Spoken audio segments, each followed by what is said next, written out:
Right, here we are, part 2 of the Ordinary Bikers podcast. And for those eagle-eyed viewers, you'll probably notice that from a continuity point of view, things aren't quite the same. Not going to dwell on that, but let's just... Oh, actually, no, 2 of them are. Tweedledum and Tweedledum. Let's just say one's better at setting up bikes and prepping race bikes and such like, as against making sure his phone's got enough memory to capture. I'll admit to that. So, where we finished off last time was where we were talking about the lads recognising their level and the commitment that racing required, both from a financial perspective but a time essence as well. So it's about that realistic level of success that you could achieve as a rider. And we talked about a few different groups and clubs that you're involved in, different classes. So I just want to kind of pick up from there really and explain to viewers some of those groups and clubs that you're involved in and the classes of bikes that you raced in really. So Benz, you started your racing career first. Perhaps if you can just explain, what groups, why did you join those particular clubs? I think it was, I guess it's first thing to say is that there are different clubs. At club level, there's different clubs with a bit of a geographical bias. Yeah, it's regional, isn't it? Yeah, they are geographically. So, I think back then in the sort of early 90s, New Era was a biggish club that ran pretty well across the country.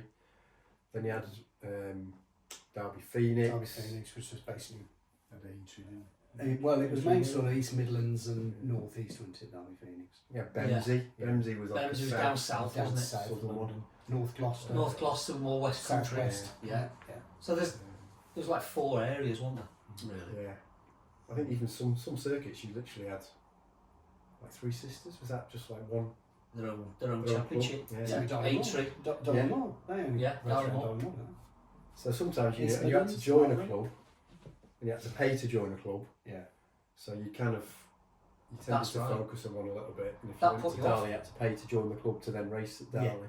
I think I seem to remember you could, back in the day, you could have a day membership or You weekend could. membership. Yeah, that's couldn't right. you? You could. Yeah. Yeah. So which saved you, because it's quite expensive to join a club or keep it up, wasn't it?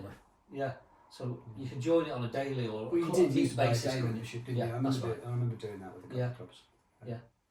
So they were the ones that we typically race with. I'm sure. Yeah, I started New Era. You started New Era.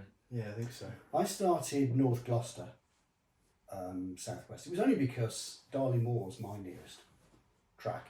So I went, when I was doing all my research, looking at did I want to do it and what was it all about, so I went to Darley Moor, and NG just happened to have a meeting there. Is Mallory not close to you? Yes, Mallory was, but I assume on that particular weekend, Mallory wasn't all in racing, so I went to Darley. I'd already been to Darley, I think, probably a couple of years before with my brother, and watched a bit of racing, so I knew where it was, knew how to get there. I knew it was only up the road, because it literally was up the road from, I was living in Stafford at the time, so did you? It literally was up the road. Bloody scary track. I only raced it once. Darley? I thought it was scary. That left-hander before It's the that top left-hander end. before the top end, Oh, that's the only the left, and it's cold tyre. Oh, yeah, you have to hold and your there's breath. a wall which basically has got hospital and everything written all over it, really. Was all the runoffs basically banks? Yes. Yeah. Yeah, because a couple of lads would get to the end of that straight, and of course they'd pick their braking marker or something, and there'd be a wind behind them, and the next thing you know, they'd be going up the bank. And a couple of lads that I think managed to go up the banks. Scary Funny track. stuff. Yeah. Marshall though, with Dad. Did Dad you? Marshall, he took Yeah, us he all was in. on first, wasn't It's got a real. Behind them banks. It's got a proper club feel. Isn't it? Yes, it's got a real Yeah. locals place about it. There was lads that weren't fast anywhere else who were fast there, weren't they? Yeah. Well, they still do stars at Darley now, don't they? Yeah. And and some big names turn up for that. Yeah, end of the season. Yeah, that's right. Yeah. So it's still got quite a bit of a niche cult following that. I think a lot of the old boys like to get out there and still do, don't they? Up there on the bikes one year. Yeah, it's a nice little ride out actually. Yeah, Ashbourne way. Ashbourne. Yeah, that's Yeah. right. In Alton Towers, isn't it? Yeah. Well, I liked it. And what about the particular classes of bikes then that those clubs ran, was there anything specific that like said, oh, I need to be a member of that club for the bike I've got? Well, they had different rules depending on which club it was, didn't they? So, Yeah, they did. you know, New Era, for instance, was super sport rules. So it had a limited changes that you could do under super sport rules. So, for instance, you had to run the same wheels, I think, from memory. You had to run the same brake master cylinder, because I remember I went to an MRO meeting, which was also super sport, and I got popped up for having an AP racing master cylinder. That wasn't a problem for us in our world. Ours had brakes, didn't it? It kind of worked. And and then the other flip side of it was formula rules, which were much looser, weren't they? So you could run all sorts of, well, you could basically open as long as the silhouette was there. It was even down to fuel, wasn't it? When I raced my Aprilia, bought it as a championship. It had won Derby Phoenix F400 championship the year before. Matt Dougherty was the lad. I was trying to think of his surname, and it came back to Matt Dougherty. And it was that tune, it was Frank Rathel tune, and it was 72 horsepower on the dyno at Frank Rathel's. Yeah.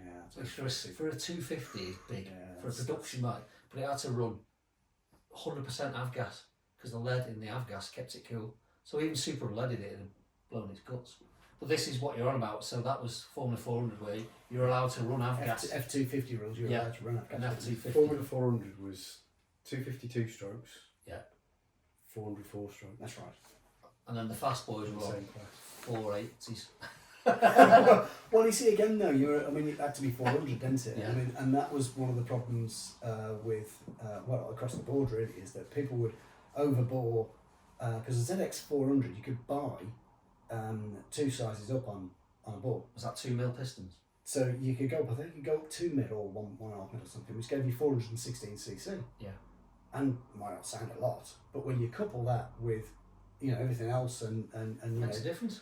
it made a difference. Yeah, so that they would knock out another 2 or 3 brake horse more, just purely because they could go some more size on the board. That was legal, was it? And that was legal, but of course then Kawasaki, You have to I think from memory, stopped doing that.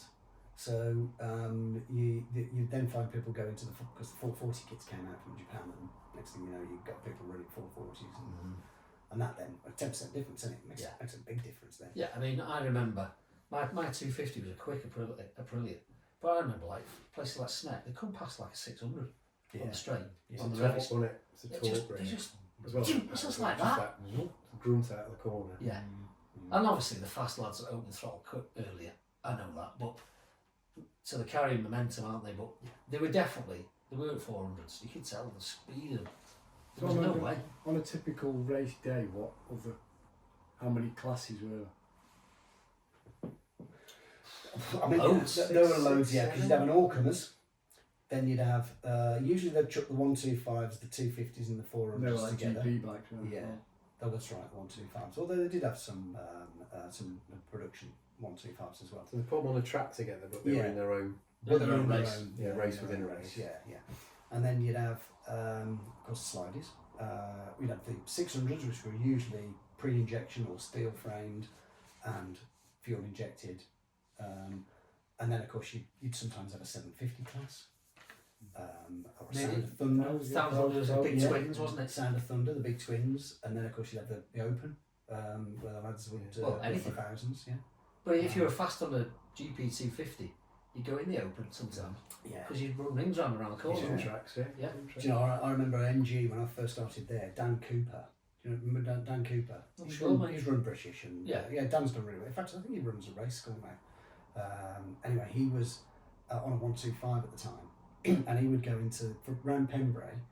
He would turn up on a 125 and he'd win on a little RS. Against thousands. Yeah, on a There's GP 125. There's a lot of tight Yeah, corners at yeah. Pembrey, isn't there? Yeah. But Yeah.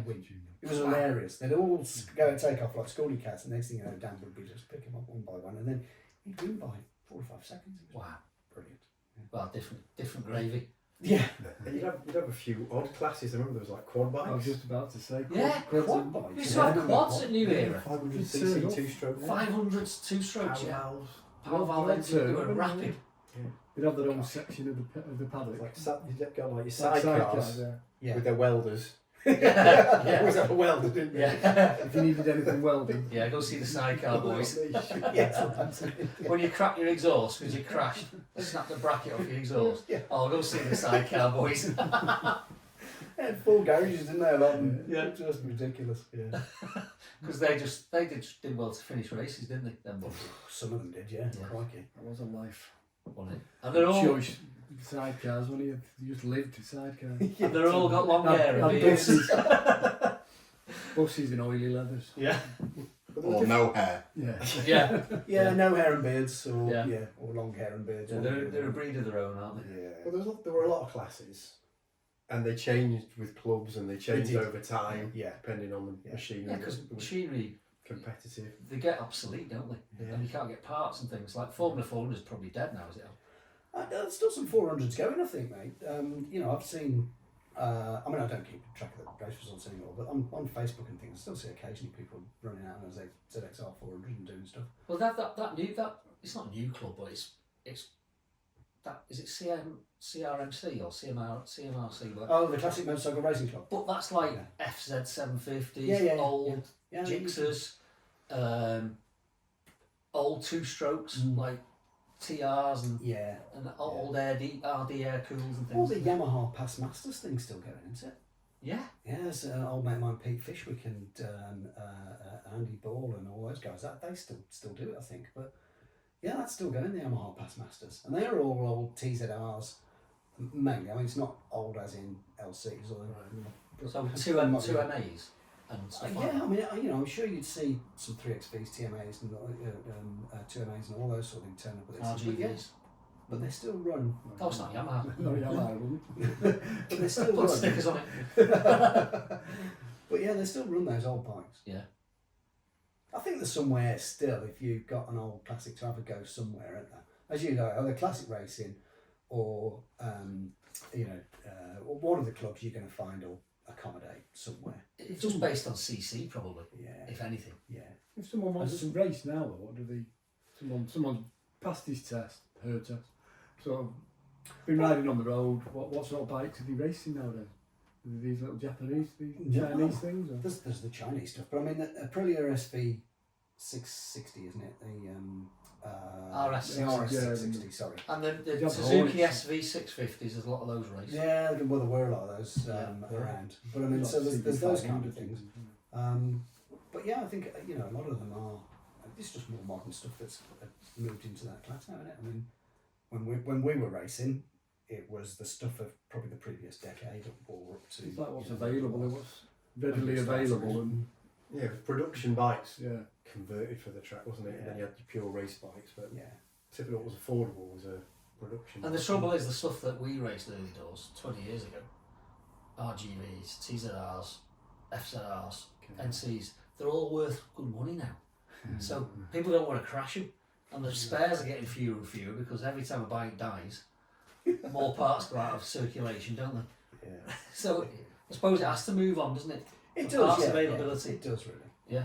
So I'm sure whatever they're going into club racing with now is just stuff that's probably, you know, the last decade of bikes. That's the same as we were. We were just on the previous decades of bikes, weren't we? Which is not two strokes, is it? Which is not two strokes, sadly, and yeah. So the bikes are different, but you still need money and time. Still need money and time. There's no question about that. Yeah. No. So what was the week leading up to a race meet? How did that look, and what did you do? What did you have to get involved with? Chaos half the time. Well, from my point of view, I kept my bike, because I didn't have a garage, I kept my bike in Andy's garage, and it was, depending on whether you crashed the meet before. Yeah. Because generally, you got 2 or 3 weeks in between meets, didn't you? They weren't every week. Yeah. There was some back to You backs, but typically not very scheduled often. it like that. The schedule was roughly 3 weeks, sometimes 2, wasn't it? Yeah. So mine was two nights in the shed, in the garage, just checking the bike over, prepping it, make sure nothing's loose, make sure nothing's going to fall off it, make sure you've not forgot something that happened at the last meet. But that Some strange swallows systems. time, doesn't it? Paperwork, Paperwork. get your entries in, work out where you're going. Yeah. Didn't have sat navs back then. Do you not used to get your entries in at the start of the year? Couldn't afford it, mate, all of it at the front. You could post-date the checks, that's what I used to do. Did you? Yeah, Derby Phoenix used to let you post-date the checks. So that you'd send your entries off. I couldn't even find my checkbook now. And you'd post-date your checks. And then, of course, So they'd have a date, I remember that, because each meet had a different coloured sheet, didn't that's they? right, yeah. So for them to organise it, but they had an entry closing date on the sheet, didn't they? Yeah. So you date your check for that. Yeah, exactly. Good idea. Well, see, it's all hindsight. Organise me. It was just a lot of it was packing as well, wasn't it? Oh, the packing. Put it in a van or in a car, then you had to use that to get around for the rest of the week or two. So it all came out, then it all go back in again. And Yeah. Well, Or you borrow a mate's van. Or you borrow. Yeah. Well, Andy, I'll let you tell that. We used to borrow a van off a lad called Andy, and he was like a Windows man, but obviously they have not services apart from the rubble. So, go on, mate. One night on a Friday night, pick the van up, and then we have to empty the van of all the garbage that's in it, put that somewhere, and then put everything in it, and then come back on the Sunday and put all the stuff back in it. You take now. This one particular weekend, we turned up on a Friday night. I went and picked the van up. I didn't look in the back till I got to his house. It was only around the corner, and we opened the van, and there's a mound, like a ton of rubble, in the back of the van, right, in a pile of bricks, dust, cement, old plasterboard. So we basically he had 2 wheelbarrows. We filled 2 wheelbarrows, wheeled it out into his back garden, and then did all the race meet, loaded the bike, came back on the Sunday, unloaded, and then wheeled his rubble back into his van. Like, hey, I can have that back. This is in the days before fly tipping, clearly. Because that had been dumped otherwise. Oh. I'm trying to think what else, but it did seem to be all consuming, didn't it? There. Yeah. It was, yeah. I mean, like you say, as long as you haven't had a crash, it was then just a case of giving the bike a one circle, wasn't it? Yeah. Which normally was clean the airbox out, change the oil if it was a 4-stroke. I was going to say a 4-stroke, didn't it? Yeah, well, this is it. Yeah. And checking it over, make sure there were no bits had fallen off that you weren't aware of, and then making sure putting it all back together, wasn't it? Really, and off it goes. But the packing and the unpacking was the pain. That's what I think. Ultimately, I think that's what finishes you off as racing. Because if you're, it's a lot in it. If you can just be put on a bike, they earn the right because they're fast. They're the pro racers. They're put on a bike, aren't they? All they've got to do is practice. And all they have to do. It's dead easy. All they have to do is get really fit and ride bikes on track a lot. Yeah, and they get put on a bike, don't they? Okay. I'm simplifying it. But your club racer has to prep the bike, load the bike, unload the bike at the track, prep the bike, ride the bike, race the bike, to get the avgas. Drive to the airfield, make the 80-mile round trip to get the avgas, just to run your bike on, and then race. Hopefully you've not crashed. Drive all the way home from God knows where, and then go and work. Then unload it, put it all back in the garage, and then go and work Monday morning, and you're knackered. And having slept in a tent. Having slept in a tent or not. Well, someone's had a warm caravan, but Of course he did. In the days before motorhomes. Well, no, I never had a motorhome. Caravan. I was a pikey. The tent, we had like that, one of the old-fashioned tents with 5 million poles that you could never quite match up. Remember that? Didn't Graham Green give it us? Like a cotton thing, one of them big old scout tent things. Kept the rain off, didn't it? Yeah.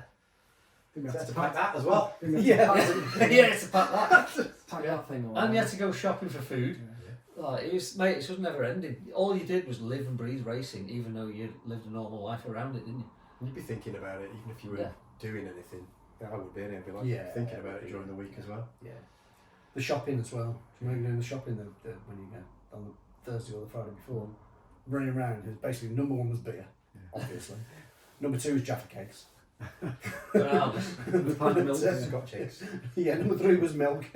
Got tea bags already on all of that. But it was when you'd race around the shops on a Thursday or a Friday night, and so you're shoving it all into the van before you go. But it fun and games. The on track bit is the good fun bit, but it's 10% of it, isn't it? It is. It's tiny. when you think about it, Yeah. because you get a race that probably lasts, I don't know, 10, 15 minutes, and Yeah. you might get 5 of those if it's a good weekend and a practice session, but collectively that time, I don't know, an hour and a half. Drop really. in the ocean. Yeah. Drop in the ocean. Compared with, How intense is it? yeah, Yeah. it is. Yeah, it's an hour and a half of just adrenaline Yeah. overload, and it really, Yeah. it really is. So you will have travelled up and down the country, racing on different tracks. Which would you say is the most challenging track that you've raced on, and why? Challenging or Challenging. enjoyable? Or both? There's an element of both. Yeah. What's the both then? Challenging and enjoyable. Well, I think enjoyable is ones that you do well at. Yes. Right, Yeah. A lot of the time. Yeah. Which ones did you do well at, Dave? Well, like you, we'll discount Al at the moment. He can brag about his trophies and all. But like you, we only won one race each, didn't we? I nearly won another one, but yeah, I won't go into that. So how many did you win? I think it was one each actually. Yeah, they don't count with it. So we only won a race each. So what was your question? You're waiting for an opportunity to get that in or I something. know. I won at Croft. Which was your favourite But track? I Which was actually, I'll have to own up to, I didn't know I'd won till I finished. Because Did you know? the lad who was leading was that far ahead, he'd gone and he'd crashed. Oh. So I think I was running third for most of the race. Yeah. And the lad who was leading had gone and crashed. And the lad who was second broke down. Right. But Not to only finish did first you've got to First you finish. got to finish. Oh no, absolutely. not only did he crash, he was that far in front that he'd crashed and got cleaned up by the time he came back. 'Cause you didn't even know he'd crashed. I just think how far behind the other lads were. Yeah, it was some- What was yours? Where was yours? Your race win? Must have been Snetterton. Yeah, you were good there. Bike was quick at Snetterton. It was quite a, back then it was a really fast, open, flowing track before we put all the little other bits in. Yeah, so it was good. My bike was quick in a straight line, which helped. So did alright there. But I like Croft. I like some of the airfields. I raced there a lot, but didn't. It's because there's the plug. Is it the Indy circuit they Indy, call it? And then yeah. you got the full circuit. I did the full circuit once, twice. But yeah, it was good. And I think everyone loves Cadwell, but I also like a couple of times at Donington. I find it quite a flowing. It's a faster flowing track. Yeah. It feels huge, doesn't it, Donington? Yeah. What It about does. you? It feels bigger than it is, doesn't it? Really? Because I mean, a lap on the national round Donington's what 112, like 600, something like that. But it feels Just long. about 2 miles, isn't it? It's not It stop feels start long. particularly, is it? It's quite. It's very smooth. Yeah, very smooth. Where's your favourite track at? God, I forgot. I mean, I used to love Anglesey, the new circuit. The old circuit was it was torn to shreds as well. Yeah, so it wasn't good. It wasn't great, the old circuit. But yeah, the new circuit was fantastic. Loved it, and I did well around there as well. Cadwell, obviously, loved it. But Donington, Alton, Thruxton, I loved them all. I thought they were great. Probably the most challenging one. Pembrey, I never really managed to get quick around Pembrey. I don't know what it was. I couldn't really get that. It's all about getting the drive onto that back straight, and I never really managed to. Do you know what? Al? I crack raced it. there twice, and I never got on with it. No. And you know, two full race weekends. You think you'd start to get quicker by the end of it, but I didn't knock much time off from my first time there to the last race there. I think it's because it's so flat. The corners feel a bit blind because it's so flat. Yeah, it is a tricky little circuit. Yeah, and there's not much to it. But there are some quick lads that used to go around there. I mean, Well, the specialists aren't they they? are, yeah. Yeah. I always remember Phil Bevan around there. He was quick. But there are a few lads that used to turn up there. And you knew full well that they'd be one pulling the trophies, you know. There's quite a lot of tracks in Britain, really, isn't there? Because you got Yeah. got Aintree, Three Sisters, Liddon. I raced at Liddon a Have couple you? of Oh, times have you? because that was down in south Kent, east. isn't It it? sounds flipping miles away. Yeah, well, there wasn't one in Live in Essex in Trentwood. Good point. Well, you had 3 tracks not that far away then, didn't you? Snetterton, Brands. Yeah. Liddon. Yeah, there wasn't a lot on at Liddon, but there was Liddon. Bemsey used to. Right. It was all Bemsey stuff. Thruxton's not that Never far, did is it? Thruxton, no. You know, Thruxton. I came to, when you did British, I came to Yeah. Thruxton, but I never raced it. Oh, it's a great circuit. And I raced Castle Very Coombe fast. once. and it's chucking it down. Yeah, I've never done Castle Hill. I can't say I enjoyed it because it was cats and dogs. It was my first time on wets, Right. so you don't know you can go fast first time on, do you? That's right. You don't. No. No, so there you go. Challenging him. Never made it to Scotland. No. No, you Just just don't. too far. How far away We're is club that? racing here, not, you know. It's Dundee, Okay. and it's not even the best track, is it? No. That's another special local special track, It isn't is, it? isn't it? Yeah, so- Doesn't bother me. I think everybody enjoys Cadwell, don't they? Yeah, I mean, you know, it's narrow, it's tight, Yeah. it's up and down, it's got some fast pace, it's got some slow bits. You know, I loved it. I thought Alton's a more flowing track, just as up and down, and you know, and it's got, but It's wider though, isn't it? it's wider. And people talk about What's Cadwell like on a 400 versus 600? Because it felt like, because I raced a 600 for a couple of seasons. 400 it felt good. You had options, if you know what I mean. On 600 it was. Felt like it was I just. thought it was fine. Yeah, Yeah. I mean, I don't know. Did I find it? I probably found it easier on a 600 actually, Cadwell. I wouldn't imagine it's much fun on a an R1 or a ZX10 though. No, it's too much bike, isn't it? Too much bike, yeah. It's a bit like Mallory, you know. That's tight, too tight for 1,000 now. I mean, so okay. Your favourite track? What's your favourite? We've all got a favourite corner or complex of corners. I enjoyed the old Snetterton, and I like Oh, yeah. Corums. He doesn't like I Corums. don't like Corums. But I just love that I had a feeling. big crash there, Feeling of being like just leant over at whatever 8 mile an hour on the 2 strokes. and You your just- knees buried. Your knees buried for ages. Yeah. You know what I mean? That was always a buzz. And Croft was a couple of bends. They were pretty quick. Jim Clark Jim Essex. Clark Essex. Look, you Well, can that tell was it's long. scary because we're all three of us are laughing. It's like, Choosh! Yeah, I used to like the Jim Clark S's. That was great. it was Because a on the bottle 250, corner, wasn't it? On probably a 400, you were flat out. Oh, you were And flat out. weren't you? It's a fast, it's a chicane almost, isn't it? But Yeah. it's you're flat out in 6th gear on a Well, 250. on a 6 you lift, Yeah, but on a 400 you are. And you touch your knee. you touch your knee both Oh, both yeah. sides, don't you? Yeah, Yeah, flat out. So you hold your breath through there, don't you? And then even on a 250, they're dead light, but you're pushing the right hand bar, aren't you? Yeah. As hard as you can Yeah. to get it to turn right, flat out, because it's so much. What's it called? Gyroscopic. Gyroscopic effect. Thanks, Andy. Yeah. So yeah, I always used to hold my breath through there. But with a 400 or 250, I guess it's the same. You're flat out. You're Yeah. pinned, aren't you? Yeah. Whereas on a 6, you just roll it slightly and then roll it back on. That's all you do. Is that all it was? Yeah, it was still flat out. So you went off giving it some berries through there. Yeah. So it's a fast corner. It's a nice corner. Yeah. Donington was my favourite though, because Donington from Redgate through to Coppice, because I know it's several corners, but for me that you got to get Redgate right, and when you do, the rest of it is just poetry really. You know, you're tipping it through Hollywood, then you're into Craner, then you're into the old hairpin, then you're going left under Swans Bridge, Curve, yeah. through McLean's. Then you're doing the right, you've got that short spurt up to the next right, Coppice. blind into Coppice. Coppice is a tricky corner. And then you're down again, aren't you? And then you've Yeah. got the chicane, or if you're using the Mickey Mouse loop, then you do that as well. But yeah, so it's that section of track as a set of corners. I mean, each one of them is just beautiful, isn't it? Yeah. And they're flowing when you get it right and they flow together. And if you get Redgate wrong, It just looks so easy, but then you get it wrong. And well, if you get Redgate wrong, it's all gone wrong. The whole thing, and that's the frustrating part You're about gaining momentum, Donington. trying to gain momentum back. That's aren't you? right, because Yeah. you haven't got the momentum then, and you're usually pushing too hard through Craner, which means you become a member of the Craner Club. Or you have to roll off. Or you have to roll off, or well, yeah, but it goes wrong really from not getting Redgate right. Is that the first left-hander?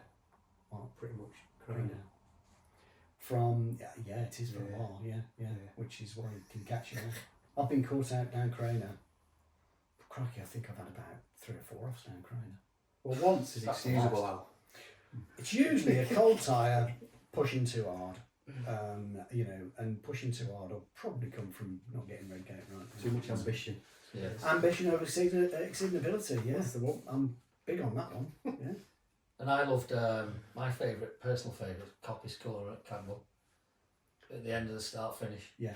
And only because it's a tangible corner from when you're a novice with your bib on. how slow you are around it, and then from when you get to your peak, whatever your peak John was. Reynolds flying past you. Yeah, John Reynolds flying past me when the novice been flapping around on a practice day, me braking, going down 3 gears, to even on track days I still do now, going round it flat out in 6, Yeah, no you brakes. can flat it in 6. On a 250. 400, 250. Yeah. But you hold your breath for that second or two, You do. and then you realise, oh, I could have gone quicker. Yeah. It's quite safe because it's going uphill and Yeah. so you Heavily got quite a lot cambered of, and you got quite a lot of front end. The hill and the camber don't have scrub speed off Oh you. yeah. But it's a scary corner when you first trying to go fast around it, I think. Yeah, it is. Mm. Well, you flat out, aren't you? Yeah. On a 400. On a 600, all you were doing was down one, and then you go. Yeah. Just roll it off a bit. So really roll it off. Brave, isn't he? Yes. So we've started to talk about crashes. Well, I guess it crane comes as with well, the yeah. territory, doesn't it, of riding on the racetrack, pushing the limits of your ability and the abilities of the bike and the other riders around you. So let's talk about some crashes that you've had, unfortunately, and what impact that had on you as a rider, and also for you, Andy, in terms of for me, yeah. where did that the sort of stuff you've had to come back and repair when you pick that van up. You do get a bigger box of spares the longer you race. don't you? That's right. Yeah, a little bit of everything in there. Don't you? So when a crash happens, it's all hands on deck, stripping it down, cleaning any gravel or whatever's amassed in the debris. When they open the back of that van up, and You never know what You're holding your breath, aren't you? yeah. That track van brings you back, doesn't it? It's that question: did it slide or did it go over? the mechanics worry about what state the bike's in. The loved ones of the riders are always, where is he? I don't worry about him too much. Think about me. I've got to fix the bike. You bit of experience, if the rider's all right. If the ambulance hasn't gone out, if the ambulance hasn't gone out, everything's fine. Isn't it? But parents and loved ones don't realise that, do they? People who turn up for the day just to watch you. Yeah. Yeah. If they're not red flagged, it's all right. Yeah. How did you kind of then just get stuck in and You have like a checklist, don't you? Because all the things that normally break are designed to break. So you have your brake levers and footrests. Yeah. So you'd have spares of them. So you'd go through what side he went down on. That's working. That's not working. Let's fix that. Assess whether it is terminal. Yeah. Because sometimes it's just like that ain't going back out. Yeah. Can he make the next race in an hour and a half, or is it just tomorrow? chuck it in the van and Or is that it? Game over. Mind you, I mean, we've changed engines between races. I've done that a few times. Have you? I had to change a motor between a race. Did you used to take a spare motor with you? Yeah, of course he did. didn't even have a spare bike. And a spare bike. Yeah. No, when I was doing 400s with the ZXR, I used to. I only had one bike, so I used to carry around a spare motor. So I had one.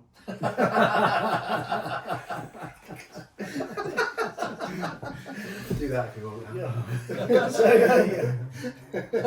So I know they're both good motors. Except, one was obviously slightly less spec than the other one because couldn't afford to run 2 top spec motors. But yeah, and you always wanted to make sure the other motor as well was always dependable. So no point having 2 tuned to the nuts motors, putting the other one in, and that's knacking and all. It's one to get you out there and stay out there. Yeah, exactly. So I'd always want to come back and have a reasonably motor that wasn't high finicky and a highly tuned. But yeah, I used to change motors between races. I think what you as a pit monkey, that's your first assessment, isn't it? Is it a crash or is it a mechanical? And because that's what your very first look in the breakdown van. That's the first thing you'll assess, isn't it? If it's all fine and no scuffs, oh no, it's probably worse. Probably worse. It's possibly worse. Worse isn't than it? crash damage, isn't it? Yeah. Especially 2-stroke. Yeah. Were you at the Snetterton one when he almost totaled his RGB? Or was it No, something- just your dad. As my dad and young Graham, pit monkey. Because there was nothing terminal. but almost everything was damaged, if you know what I mean. When it tumbled out. Nothing straight. No. I lost. We were talking about Corums before. It was Corums Bend. It was in my second year. I think I wasn't a novice. I just got rid of the novice because the first season I worked really hard to get rid of the novice, which was. I was there with you. I was racing there with you. Yeah, that's right. You were, weren't you? And the front started doing that round Corums because it's quite a bumpy corner, wasn't it? Yeah, it is. Yeah. And it just. I'm guessing it was about 80 mile an hour, something like that. Your knees buried in. I think it's flat out in fourth, and the front just. So it's just the front. I just lost the front end, but I had catastrophic damage. The bike did that out. It ripped both bars off, both footrests. Exhausts were bent. Plastics ruined. It was just gaffer tape afterwards, wasn't it? Tank was caved in. And then, from my point of view, it was probably my scare. Well, I've had two really scary crashes. That was the first really scary one because I remember the marshals coming up to me and saying, "You all right, son? You all right?" And I remember going, "Don't think so. Why? Can't feel my legs. Really? Can't feel my legs." Oh gosh. Yeah. Yeah, that's scary. Instantly, I was all over the place because I'd gone into the bales at 80 mile an hour basically. So, but luckily, I think it was just bruising because they put me on the board in the meat wagon, and by the time they unloaded me onto the table in the medical centre, I could just start to feel my toes tingling. Oh gosh. But that was scary. That gives is me gooses scary, thinking about it now. You raced the next day. Yeah, race. Wait, so you? No, I didn't. Did you? Because the bike was totaled. I'm sure we got it running again.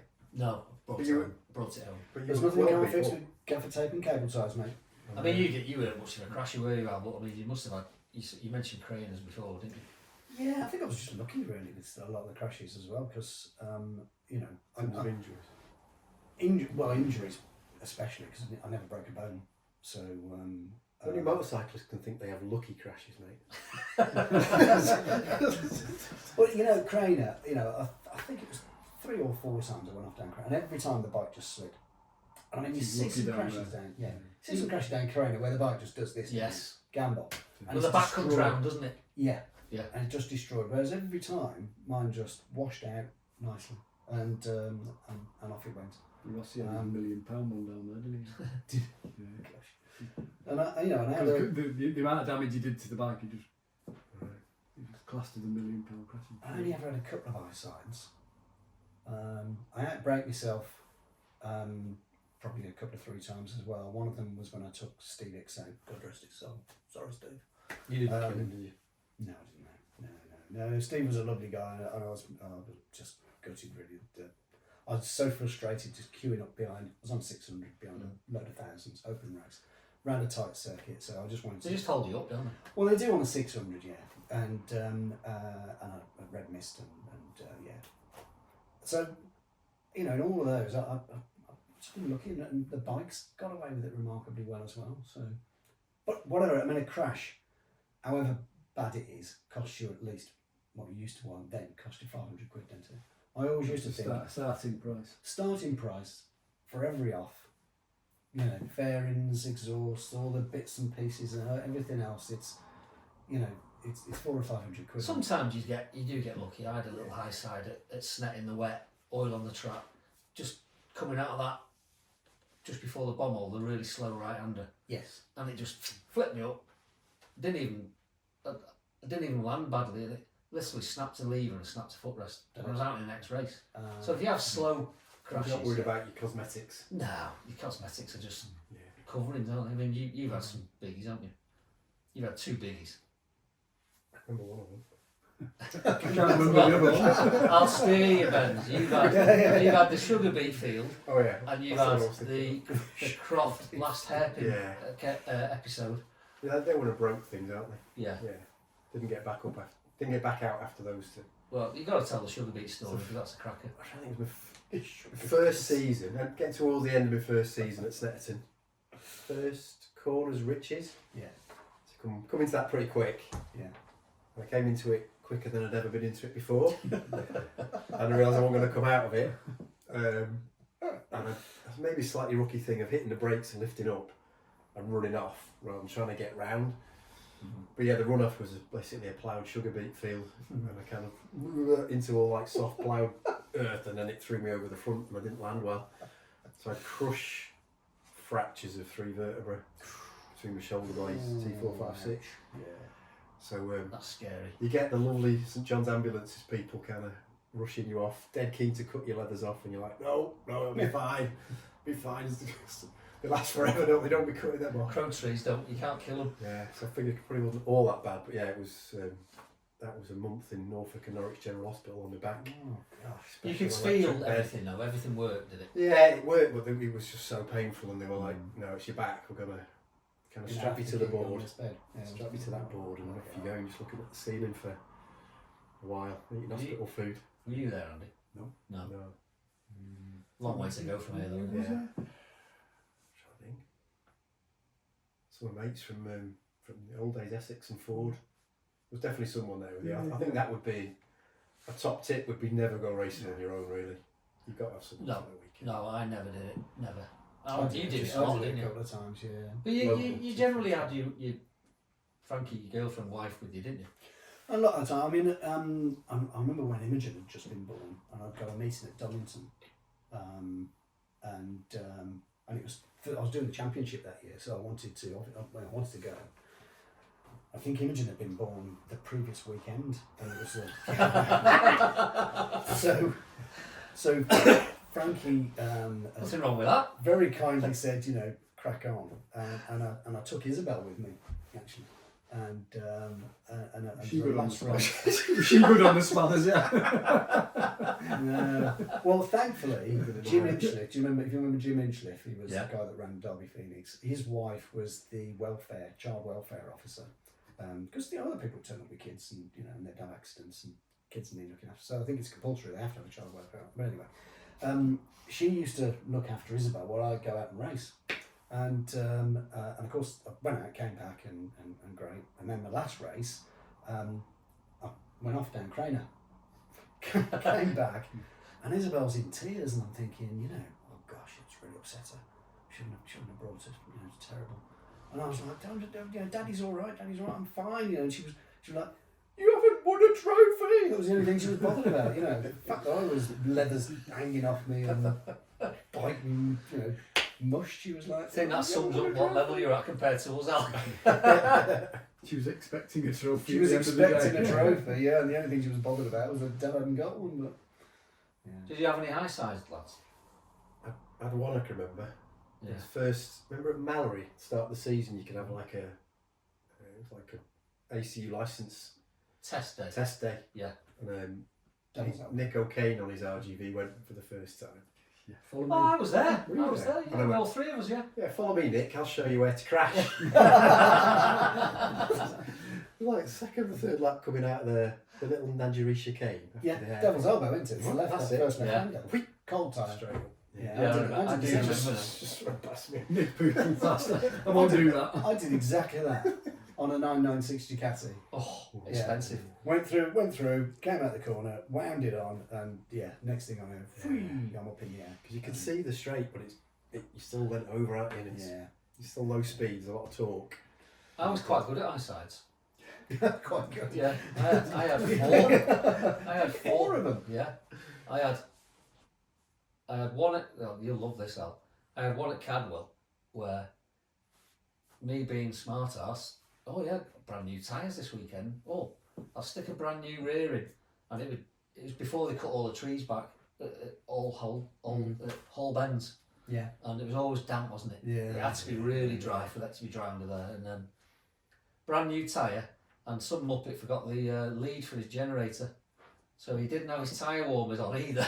So he went out with the shiny rear tyre, sighting lap, Sighting lap. not even a warm up lap, Oh dear. and I did nothing. Second gear just rolled Which it bit? on the left hander. It goes over the crest, Oh yeah. Yeah. and it just came round on me, flipped me right up in the air. I didn't break anything. I had 10 X-rays. And I came down with my feet sort of came down like that, and both I heels remember were you whinging bright. about your heels for ages. The heels were bright yeah. purple for a month. I know. Didn't You break go on them. about it as well. Oh yeah, of course I I did. remember that bit. Yeah. Yeah. And then I had another one at Croft, is it Hawthorne, before you go to the chicane on the back straight. Yeah. And came round there and dropped a power valve, snapped a power valve, Right. flipped me over the top. It just seize up. Yeah, it seized. Yeah. Came back, came round, flipped me over the top. It was all right, and then I came down and body armour had moved round. So, but then the bike thought, oh, I'll tell you what, I'll land on top of you. So I was sliding down the track with the Aprilia lay on top of me, with my body armour move round and then ground through my elbow. Yeah, I got the same. You got one of them, huh? Yeah, right there. Yeah. Burned. It hurts, doesn't it? Tendons. That was on the 996. It hurts. Yeah, it was hurt, yeah. It did hurt, yeah. Straight down to the bone. So I was in North Allerton Hospital for the afternoon, getting my elbow washed out. Yeah. So, yeah, high side aren't nice, are they? No, I We think just I've catch you out, I think aren't I've we? only Some had surprise. element 2 or 3. I had another one at Cadwell through Gooseneck. Ooh. Cold tyre. High side. Yeah. Was it just back Well, coming round again on the way? It had actually started to low side because of course it was cold side, so it was going away, and I actually fell off for the low side, so it wasn't really a high side to be fair. But the bike then high sided, Yeah. which was very kind of it, because I've been lucky. Does make a mess of them, doesn't it? Yeah, the bike was a mess. Yeah. So have any of you got any, you talk about crashes and incidents like that, have you got any stories of perhaps where you've been dicing, you've been involved with something and something's not quite gone right?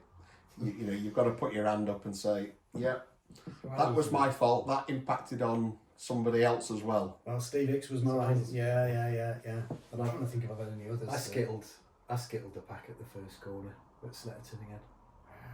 So I had a great weekend. I was doing really well. Yeah. I got you pull the ballots, don't you? So I was like third Yeah. or fourth row back. Yeah. For the second day, and lights went green. I was on the inside. Good launch, but then you brake and everyone else is just carrying speed and they don't know you're there. You just hit one, took another 2 or 3 out. One went over me, and you're just like, please don't kill me when I get back to Yeah. please, because you'll do it sometime. Oh, we all foo bar, aren't we, sometime? I think you have I to- only did that one thinking about it. What about you? I didn't skittle a load of lads as in go for a silly gap, but my funniest crash where I had to hold my hand up was when we talk about Dan. Dan's been a common, he's a lad we know, and he's Dan Williams. Dan Williams, and I met him at my second race meet, and he's top bloke, and he's fast. He is. No question. But I think Dan's renowned for his lack of preparation. So if he finishes a full weekend of racing without his bike breaking, he's done well, hasn't he? Yeah. So I was dicing with Dan at Cadwell. We're both on 250s, and I remember him coming up the inside of me at the bottom of Park Straight into Park Corner. I thought, that's Dan. I thought, right, I'm not having that. So I just let the brake off. All right. I let the brake off and gained on him so fast that from the outside, and the front brake lever hit his leather, the backside of his leathers. Yeah. And basically locked my front, flipped my bike over, Took and you over the front. I went straight over the front at about, 60 mile an hour, straight onto the grass somersaulting. And then, sure For my enough, next trick. sure enough, Dan seized his bike 2 laps later, so I didn't need to bother. And I came back to the pits and he's just shaking his head going, you knobhead. But fair play to you for having a go. Yeah, that's funny. If you are thinking of racing, you have to factor in that you are going to crash.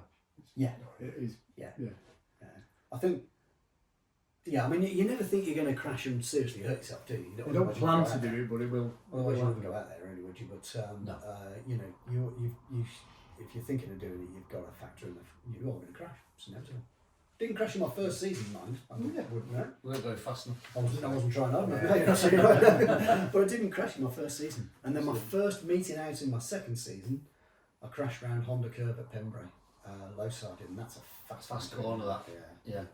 So, leading on, I just thought of something probably leads on from that job. Crashes, but what about when somebody's taken you out? We all must have a story when we've been taken out. So there is the one at Crofton. That was my other Well, broken bow. that's a good story though, isn't it? Yeah. Because we were both doing well in that race, weren't we? Yeah. Was that? Dave Alsop. Dave Alsop. Yeah, It was the last corner job, wasn't it? Yeah. So I was third, so I was quite excited. Get on the roster and get a He was trophy. 4th and I was 5th, was and we were fourth. all really close So together. you could see it, I think. Yeah. And he went for the last ditch overtake coming into the hairpin, and it was never. I don't think it was ever going to work from what you said. I knew nothing about it before. It was just, and you just not going quick, but just went down hard. And it was 20 yards back. It was nowhere near. Yeah. And I remember thinking, shit, that's going to hurt. Shit, I'm 3rd. I've still got a bumpy collarbone from that one. Bumpy collarbone. Great, I'm 3rd. Yeah, it's all Dave Alsop. Great, I'm 3rd. Yeah. Yeah. Got to take the rough with the smooth, you know. That's how it works. Yeah. Yeah, I skittle a few. Someone skittle me. Mark Marquez said that. Yeah. He doesn't complain about people taking him out, and he's. I only moved at the skittle once. What's the long corner before you go into the gooseneck at Cadwell? Chris Kerr. Chris Kerr, that's right. Yeah. There was a lad. You come out that right hander onto it, and it was an open race. He was on a 600, and he wound this thing on, and I was basically just on the outside of him on a 400, believe it or not, but I was trying to get around him, and he wound it on, and he isoled and took me out like that. Yeah, he did. Yeah. It's not where you want to crash there. I always remember going up to him because I wanted to say to him, no hard feelings, and I walked up to him. He was lying on the floor, and I thought, well, I'll open his visor and just say, mate, don't worry about it. And I opened his visor, and he was there screaming, and I was like, oh, okay. What was he was in pain? Well sorted, he was in pain. Yeah. Wow. Nice, like, well sort him out. I was like, okay. So he got off, didn't he? Yeah, Got off lightly. Well, Yeah, it's it was racing. no hard thing. I was just going to say to him. What does Hodgson say? Rubin's racing. Yeah. Yeah, it's true. Yeah. And has riding on the track helped you in any way when you've then gone back out on the road? Is there anything you've taken from your road racing days, track racing days, to then being on the road? Has it been beneficial? I think it makes you realise that actually you can make a corner most of the time. I think one of the things that road guys that ride on the road, and only ride on the road, and a lot of us fall foul of it, is that I'm not going to make the corner, I'll slam the brakes on. Instead of what you should be doing, which is I'm going a bit quick here. Let's just turn it in, tip it in, just try. Because on the most road, of the time you're going to get around. On the road, you're not lent over much, are you? Nah, not really. I think, from my point of view, it leads on from that. It makes you calmer, and you don't panic the same. Do you? Yeah, that's right. Yeah. You know, you know that ride on the road is a lot. You're a lot less near the limit, aren't you? So there's a lot more in hand, and it's just telling your brain. But I think it's the calmness of it. Yeah, your brain's processing a lot of stuff without you thinking about it, because all the hours on the racetrack, and you start to think about the road for one rather than controlling the bike, and you don't think, you just lean it in, and I think you also know where the limit is a bit more, don't you? You know where the limit is. I mean, experience-wise, and you tend to ride within it on the road. Experience-wise, because Andy's never raced, but you've had. I remember you crashed your reverse cylinder. Was that a straight on? Going a bit fast around the corner. Right. I'm Richard Brady, newbie. Because everyone else had got around the corner and I didn't, and I ended up in a ditch. And I got back on, but then the oil pipe had come off. So that's exactly the point we're on. That highlights the exact point we're on about it. Because you're fairly new to biking and you don't know you can get round that corner. You think you've got to slow down. Yeah. Whereas what Al's saying is you just lean it a bit more. Yeah. And you're much better off trying to do the corner, aren't you? Yeah. Maybe hit the taking back your brake time. because it turn it in, won't it? Exactly. But on just the front, scrub a bit on the the front rear. always stands the bike up, doesn't it? Yeah, absolutely. Yeah, and if you try and turn it in, you're on the front and you've got dodgy brake, you're just going to fold it, aren't you? Yeah. So, but it's the other way around as well. Really, I found was that riding on the road was my racing wasn't benefiting at all. I was, it was making me too cautious when I was racing. It was, I had to stop road riding, so I could focus better on racing. I don't think I rode a bike on the road much when I was certainly in 05 when I went for championship. Trying to afford two bikes would be difficult. Well, yeah, affording two bikes was the thing, wasn't it? Yeah, but I did. I stopped riding on the road for a little while because I remember I went on a European holiday, and no doubt we'll get around to a podcast on that at some point, but I went on a European holiday and spent 2 weeks, of course, riding all around lovely roads all across France and whatever. And I remember the first weekend back, we were at Snetterton, and I did the test down the Thursday, because I thought, better get my head back into it, And I remember going up pit lane on my R6 and reaching my thumb for the indicator. There's nothing there. To turn out on track. Turn out on track, yeah. And that was that point that I thought, yeah, maybe you should pack in the road riding. That's nice. Turn the radio on. Yeah, that's right. I'll be looking in the mirrors next, going there. And it was that point where I thought, maybe I need to not ride on the road so much and focus on my racing if I'm racing. Because it's a completely different discipline, isn't it? It's totally different. Yeah. So our middle ground there then is track days, and for road users to get out on the track, to learn those skills and get that. Or even a race school. A race school's a good idea for people who only ever road ride. Picking lines, because some people just do not have lines on the road, do they? Yeah. And it's learning the limits of your bike as well. What your bike can do. Really, when and it's going to be a lot more actually than you'll probably explore, especially if it's your first track there. But it's learning what the bike can do, how much harder you can push it, how much later you can brake, as well as you say then, what actually is going to get me through a corner quicker. It's not following, hugging the curb, it's making a nice slicing line through it. Well, then it was done race schools, I don't think we have we? No, and probably that would have been good money well spent back in the day when you quite green. Was he a thing though? Not as much. Not as much. Keith Cole, Mick Boddice. Do you remember the Mick Boddice? He's a sidecar. He reminds me. Mick Boddice used to do the Pro-Am Yamaha series, where if you won the Mick Boddice race school, because he used to, this is what I'm talking 80s now, then you used to have a Pro-Am Yamaha to NLC to run the following year. Wow. That's pretty good. Oh, it was pretty good. I never got involved with it, but there's a lot of them doing. Like I know Whittam's got a race school. Haslam's got a race school, hasn't he? Haslam's got the race school. There's quite a lot. There's quite a lot of racers and ex-racers run them now. It's how they make a living, isn't it? Yeah. Phil Hyde is. Alex Hutchinson. They're still doing the Run Haslam one all the time. Yeah. Those guys. Phil Hyde was quick, wasn't he? Yeah, he's a good lad, Phil. Yeah. Sidecar more than he is at solo. Was it? I saw Phil Hyde at Alton. Yeah, okay. When I did last track day I did last year. Ah, okay, yeah. Yeah, he was there, and he was riding around at the front, because they on some of the track days. That's a good point you made, John. They do ones where you follow an instructor, and then he comments on. He lets them all go past one by one, and they all follow him for a lap. They only take like 10 at a time. They do 10 laps. I think he lets them go past, and then he assesses each one. And then they have a little school after. So it's a good idea, yeah. It'd be a good idea for you. Yeah. And you'd enjoy it. I think you'd I would. enjoy it. Yeah. Yeah. You learn a lot about riding a bike. Whereas we just learned the hard way and crashed. Yeah. School of hard knocks. Yeah. So starting to wrap this up now from a racing perspective. What would be your best advice to anyone who's perhaps tempted or thinking of getting involved in racing or track days? What would be your golden nugget? Don't think about the money.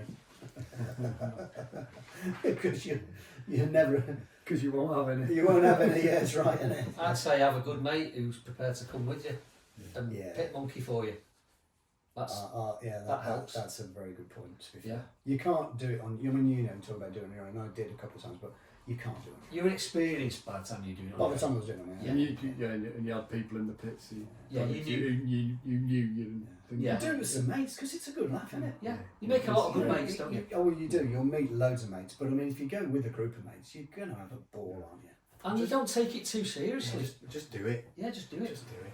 Yeah. I mean, to be fair, obviously you didn't know each other then, but I started because you did it, and then we both ended up doing it together, which was great fun.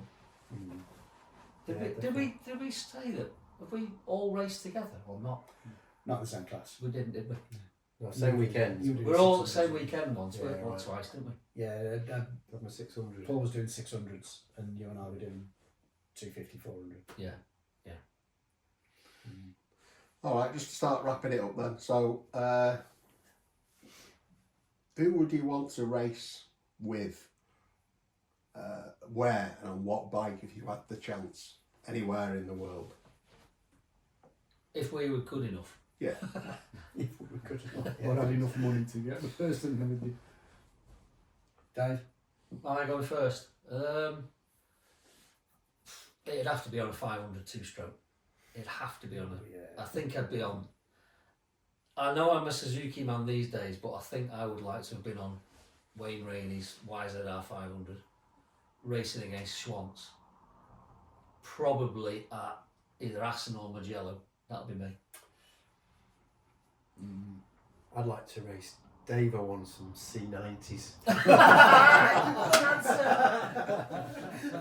We can do that. We can still do that. Yeah, we can Yeah. still do that. I think they have a class actually. They're like an Yeah, endurance moped, race. moped mayhem things, don't they? Yeah. And whatnot. Yeah, those are good. Do you know your only danger with that is you do well to get round without falling off because you're laughing so hard. What's your serious one?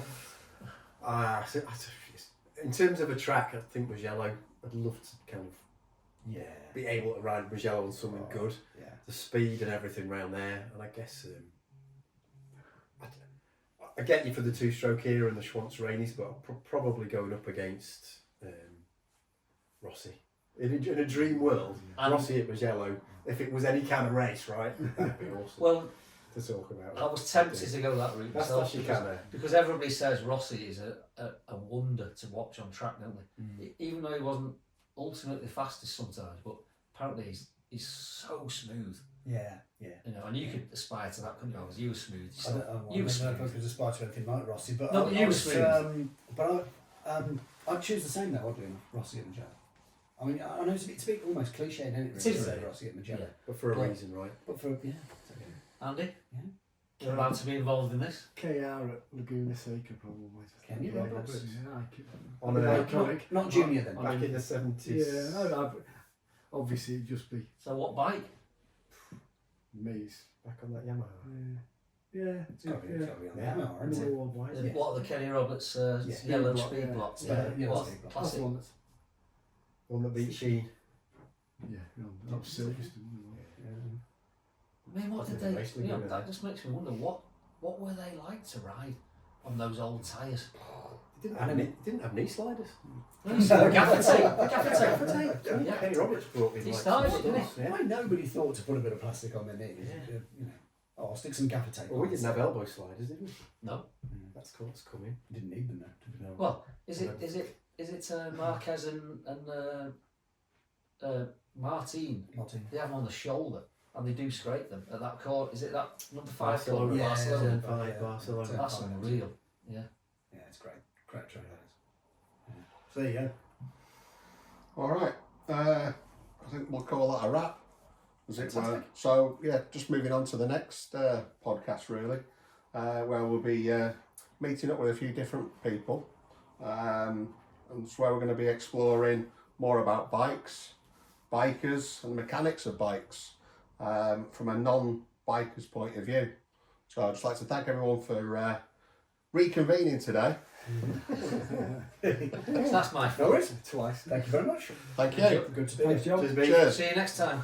Ta-ra. See you, folks.